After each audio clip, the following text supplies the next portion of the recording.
Et yo tout le monde, c'est Cyclisme 3D et j'espère que vous allez bien.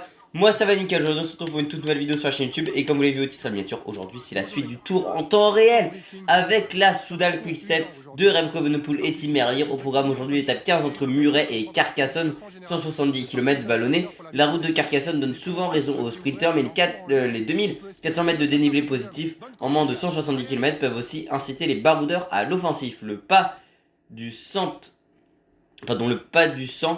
peut permettre d'éliminer les adversaires avant 40 km en légère descente. Et bien en tout cas on se retrouve, bon je tourne, on est le 13 juillet, là il me reste cette étape jusqu'à Valence en fait, inclus à tourner avant mon départ le 15 juillet. Donc je me suis dit je vais au minimum essayer de charbonner là, ce tour en temps réel avec la Soudal Quickstep. Et du coup aujourd'hui bah, ça va être une étape pour baroudeur, je pense qu'on va tenter peut-être la carte Zandvoider en vrai à l'avant.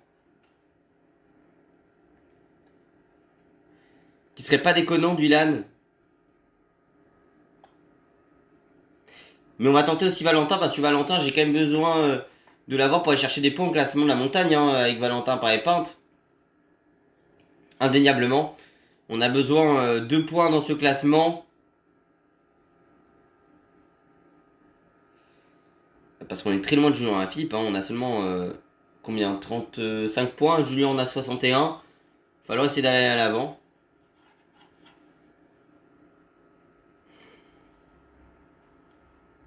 N'empêche que le temps de chargement est assez long hein, comme sur cette étape visiblement. Voilà, c'est bon, on aura notre équipe. En tout cas, on est toujours en attente. Voilà. Moi, somme pour Remco, tout comme Ilan Van Wilder, femme classique pour Valentin. Moi, somme aussi pour Merlier, Charman et Catano. Au plus bas de sa forme, Enkourn. Et Van der Bergue est toujours hors délai. Bah écoutez, Valentin avec Van Wilder, ça va aller à l'avant. Pour cette étape, indéniablement.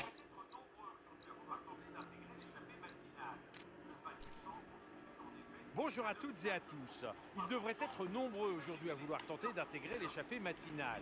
Le pas du sang constitue en effet un obstacle beaucoup trop important pour imaginer les sprinteurs demander à leurs équipiers de gérer l'écart en vue d'un sprint. Mais le sommet semble aussi trop éloigné de la... Ouais, étape taillée pour les baroudeurs. Et il y en a un qui est le plus combatif de ce Tour de France en termes de kilomètres parcourus. C'est Valentin par épinte qui part à l'avant. Attaque de Valentin. Ouais, d'accord, super. Le virage qu'on s'est pris. On est 29ème du général. On est assez loin avec Valentin, honnêtement, sur ce début d'épreuve. Enfin, sur ces deux premières semaines avec Yann Zaghi et Thomas Gachignard. On est parti à l'avant. Et on a également Alexis Renard avec nous. Et on va envoyer aussi, et il serait bien qu'il vienne, c'est Ilan Van Wilder hein, qu'on avait à l'avant hier. Je pense qu'au pire, Valentin jouera l'étape, le maillot à poids, et on verra pour Van Wilder. Mais il y a pas mal de mecs qui tentent de partir à l'avant, du Dunbar notamment, Chris Neylands qui est à nos côtés. Michael Wood, Brian Cocard, Tobias Allen de NSN.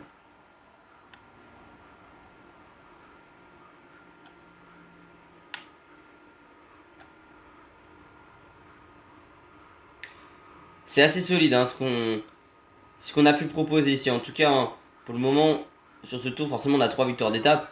Même si on est 3ème au général et qu'on est assez loin finalement, c'est de nos deux principaux adversaires que sont Vingord et Pogacar. Van Wilder est toujours pas parti d'ailleurs. Voilà, il est parti en compte, il est dans le groupe Brian Cocard. Et puis aussi, ce qui est un peu embêtant en ce qui nous concerne, c'est que bah, voilà, le maillot à poids, on est un peu en difficulté, mais on a la combativité. Et on a le maillot blanc, mais bon. Le maillot vert, au final, Remco Evenepoel est 3ème. Alors qu'on ne le joue pas tant que ça, mais bon, forcément, les étapes conviennent pas mal au puncher cette année et au leader du général. Moins au sprinter. Et Van Wilder, il veut pas aller à l'avant, Van Wilder. Allez, Van Wilder essaye de contrer là. Il est parti avec Lutsenko, je pense qu'il y a un groupe de 3, ils pourront éventuellement accepter, visiblement non. Donc on va être 10 à l'avant avec Valentin. Bon, on est quand même bien parti pour le moment dans cette échappée, mais bon, c'est assez compliqué. On va envoyer Van Wilder du coup pour récupérer son ravitaillement. Et après on verra ce qu'on va faire dans cette étape, mais on va se trouver, vous savez quoi, on va continuer ensemble jusqu'au premier classement de la montagne. On va quand même parler de la commune d'arrivée qui est quand même la préfecture de l'Aude. Bon, il y a eu des incendies ces derniers temps dans ce département. Enfin, préfecture, en vrai j'ai un doute. Mais en tout cas, Carcassonne, on va quand même au minimum en parler de cette commune qui est située dans en haut d'une colline dans le Languedoc, dans le sud de la France, est célèbre pour sa citadelle, la cité, avec ses nombreuses tours de guet et ses doubles enceintes. Les premiers murs ont été construits à l'époque gallo-romaine, tandis que les principaux ajouts ont été apportés au XIIIe et XIVe siècle. Le château Comtal, qui date du XIIe siècle, propose des expositions archéologiques et une visite de remparts intérieurs.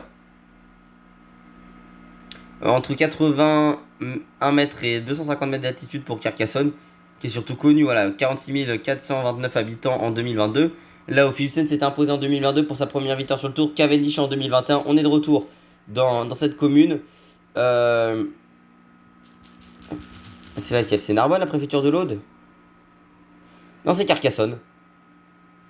Voilà, Revel que le PSG avait affronté l'an dernier en Coupe de France. Et ben on sera dans la côte de Revel. Revel qu'on était également passé sur le Tour de France. Notamment, ça devait être l'étape de Rodez, je dirais. À moins qu'il y avait peut-être une étape de 2015. Ah, je sais plus, mais ça, on est passé. En tout cas, il y a quand même 3 Cofidis ici. La côte de Saint-Férol, 2 km 100 à 6% de ton moyen. Attendez, ça m'intrigue. Parce que Revel, est-ce qu'on n'y est pas passé justement pour l'étape de 2016 remportée par Matthews?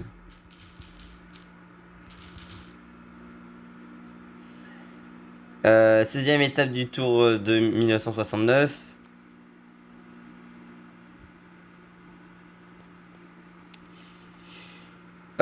Vinokourov s'y impose en 2010.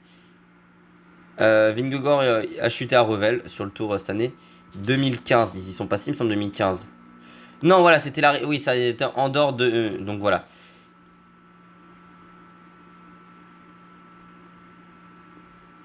Tac, tac, tac.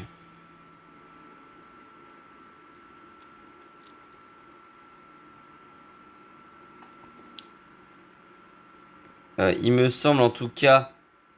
Attendez, Lourdes, Hoche... non, ça c'était 2015. Ouais, voilà. Il y avait Revel qui était sur le parcours en 2015.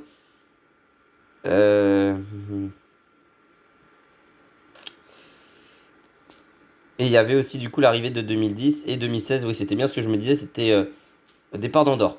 Déjà, à partir du moment où je vais pas trouver plus d'informations sur le Tour 2015, parce que quand tu passes sur un article TF Info qui parle d'une victoire de Bardet, les mecs qui ont fait un article depuis le début, enfin 2 articles sur le Tour de France 2025 dans la période du Tour, c'était sur le parcours et sur combien ils vont gagner quoi. Même pas sur les principaux favoris, les coureurs français, ces choses-là. Non, bah non, c'est trop dur pour eux de mettre des journalistes là-dessus. À TF Info, voilà. Et bon, ils disent toujours qu'on peut suivre les plus grands événements chez eux, donc ça veut dire que le Tour de France n'est pas un des plus grands événements du monde, alors que c'est le 3e événement sportif mondial. On est avec Aramburu, Izaguirre, Renard, Gachignard, Only, Dunbar. Allez, avec Valentin, on va essayer quand même de faire un bel effort ici au sommet. Allez, même si Aramburu est largement plus fort que nous sur les sommets, on va totalement se faire bloquer d'ailleurs. Ah non, on va se faire bloquer, oh, le cri qu'on a fait. Et derrière, on a qui? On a Ballerini avec Michael Woods et Chris Nyland qui sont distancés à 1 minute de nous.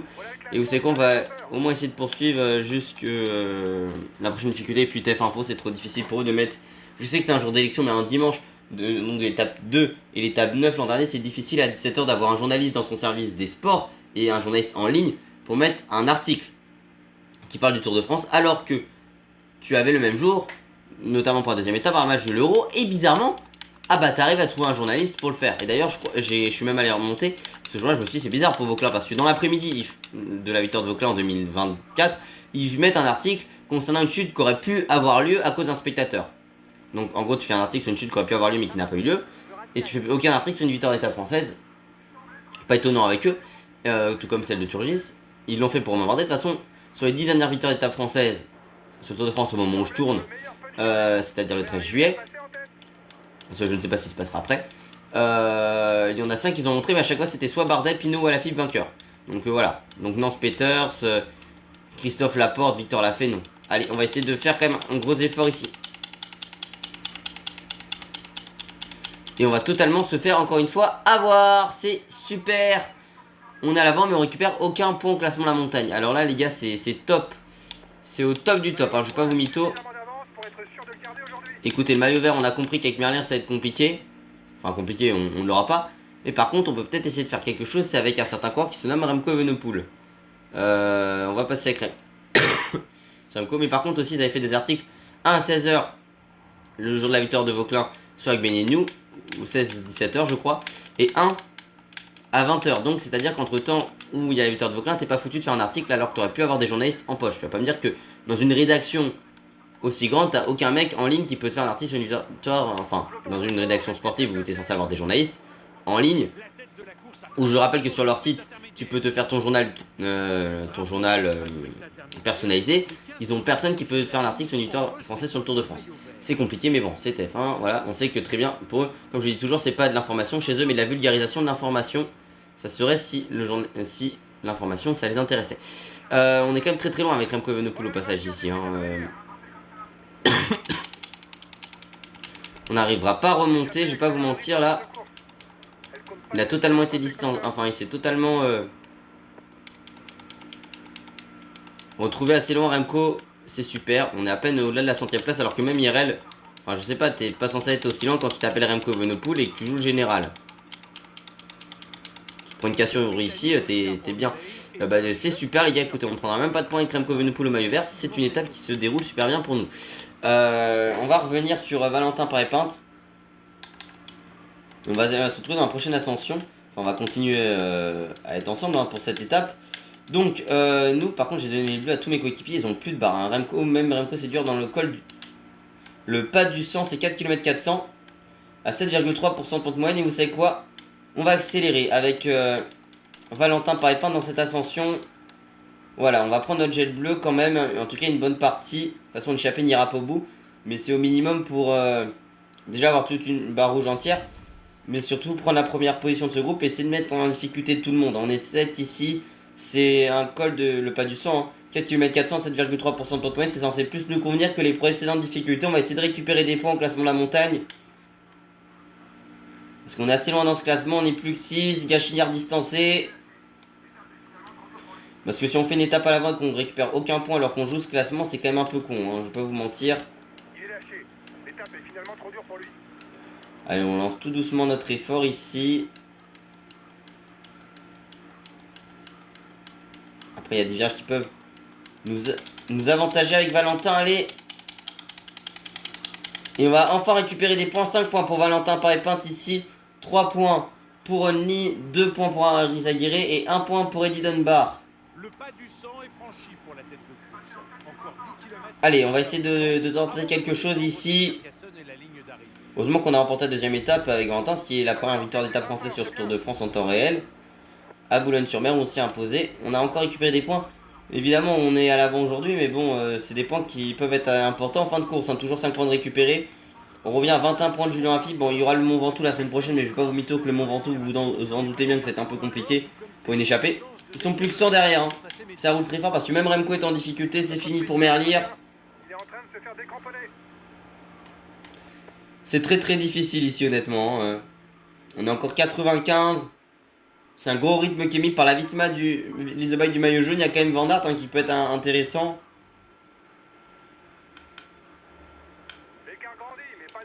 La plupart des coureurs distancés ne reviendront pas ici. Hein. Ça fait penser au final de l'étape de 2022, du coup remporté par Philipsen par rapport à Benjamin Thomas, où il s'est fait reprendre à 200 mètres de l'arrivée.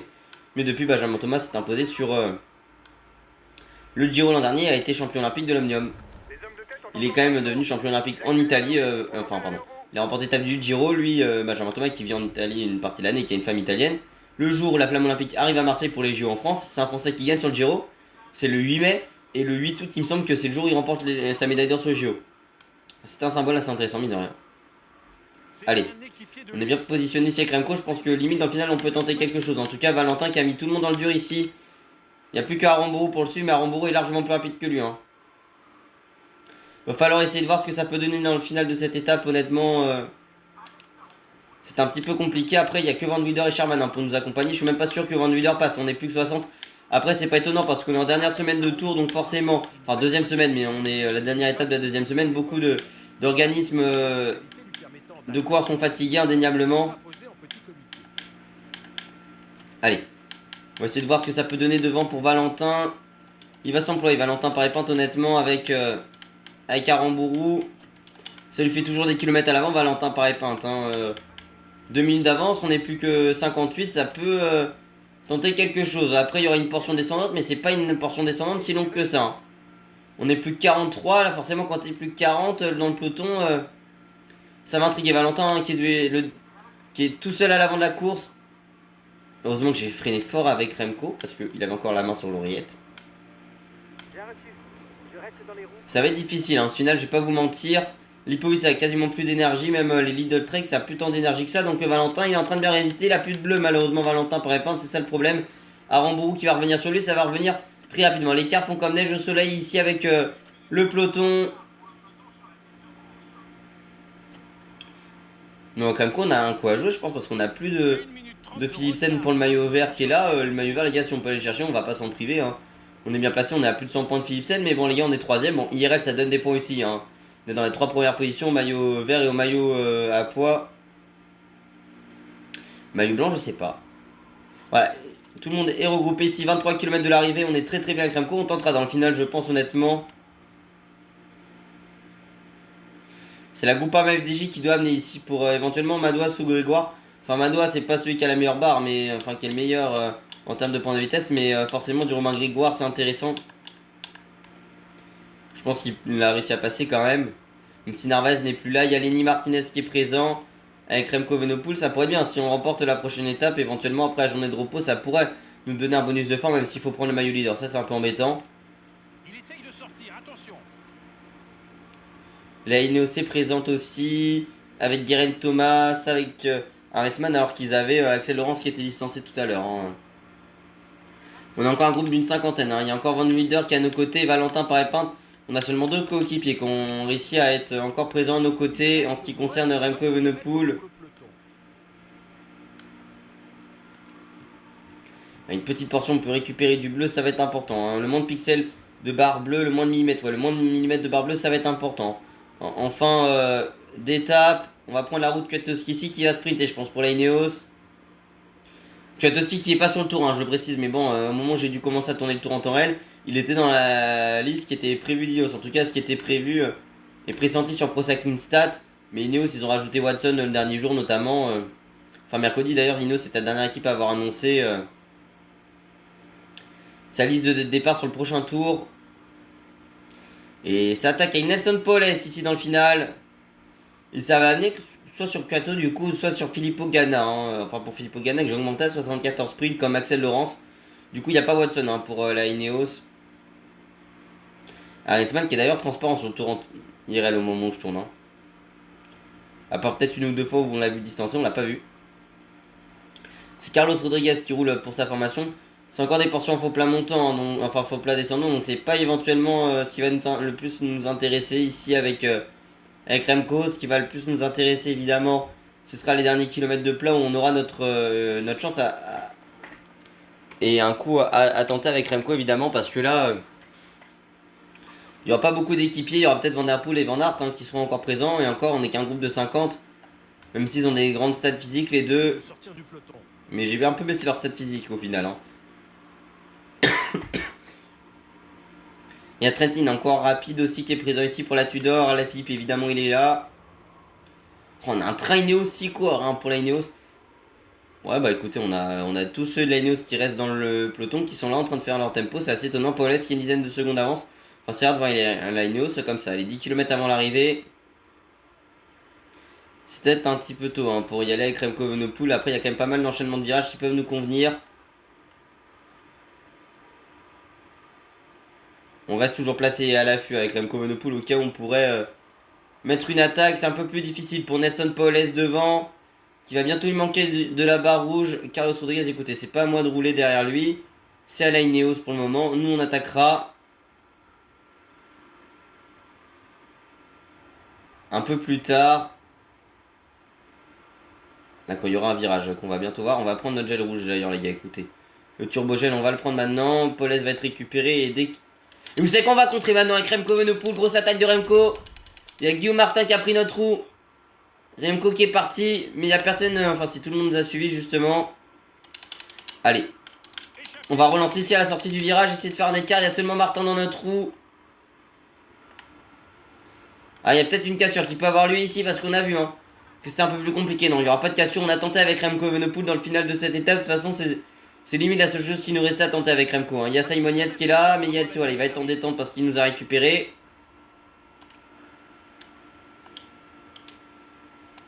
Voilà, il va être en détente, Simon Yates. Est-ce qu'on peut récupérer un minimum de barres rouges? Voilà, Ghana. Attention, Simon Yates qui fait l'effort qui va nous ramener. Sur ce groupe, on n'a pas une barre rouge complète par contre avec Remco Evenepoel. Mais là, ils ont perdu Ghana pour la Ineos. Kwiatkowski qui le ramène justement. Geraint Thomas qui avait amené notamment Mark Cavendish hein, sur la dernière étape du Giro en 2023. Après qu'il l'ait perdu justement pour 14 secondes de mémoire le Giro 2023. Geraint Thomas. En tout cas, le dernier jour, il avait amené Cavendish qui s'était imposé à Rome. C'est parti. Et avant que Cavendish fasse 3 à Bordeaux sur le tour. Allez, c'est parti. Attendez les gars, on a fait une cassure ici. Allez. Ça peut être intéressant avec Remco Evenepoel. Il y aura 2 virages dans le dernier kilomètre qui pourront être à notre avantage. Allez Remco Evenepoel, le sprint, pourquoi pas sur l'étape du Tour de France. Allez Remco, Kwiatkowski, Ghana qui vont nous dépasser. Il y aura les secondes de bonification pour nous. Ah, 3e. Non, Van Aert qui doit même nous passer limite sur la ligne. On a tenté, on a été offensif dans le final de cette étape. C'est ce qu'il fallait faire de toute façon. On n'avait pas grand chose d'autre à tenter. Malheureusement, ça ne passe pas. On lance peut-être le sprint de loin, mais honnêtement... Et la Ineos à 2, de toute façon, ils allaient rouler sur nous, et alors ils allaient lancer. On avait vu une petite cassure, ça pourrait être assez intéressant. Malheureusement, ça ne passe pas pour nous aujourd'hui. On prend quand même 5 points en classement la montagne, qui seront importants pour Valentin Paré-Pinte. D'ici la fin de ce tour en temps réel.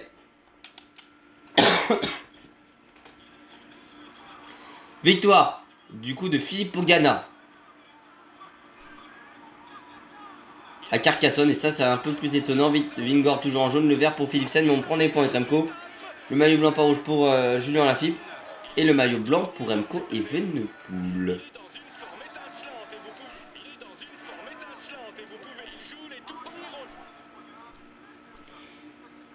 On finit 3ème, donc on a 4 secondes de bonification.